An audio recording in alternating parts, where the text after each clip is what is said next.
Juste un doigt pour se faire dépister, une vingtaine de minutes, pas plus, pour savoir si vous faites partie des 35 000 séropositifs en France qui s'ignorent.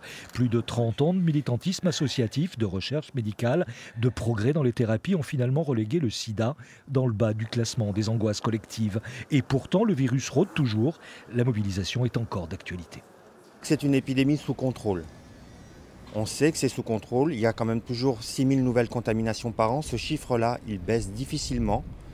Donc on a eu des exemples en Europe avec des baisses de moyens en Grèce par exemple où l'épidémie est partie en flèche.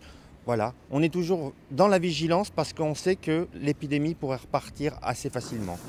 Le Centre d'information, de diagnostic et de dépistage, le CGID de La Rochelle, avait aujourd'hui ses portes ouvertes. Chaque année, 3000 personnes viennent ici pour réaliser un test de dépistage. 5 cas de VIH y ont été diagnostiqués en 2016. Alors oui, de nouvelles contaminations sont découvertes chaque année, même si leur nombre régresse. Mais ce qui alarme, c'est surtout la progression des MST, due à un relâchement des protections, l'usage du préservatif.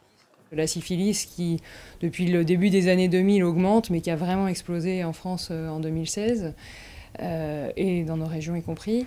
Et puis des maladies dont on connaît moins le nom, les chlamydia, le gonocoque, qui sont très importantes. Et chez les jeunes en particulier, on a à peu près 10% des jeunes gens entre 20 et 30 ans qui passent nous voir qui sont positifs pour les chlamydia. Et sans le savoir, parce qu'ils sont très souvent asymptomatiques.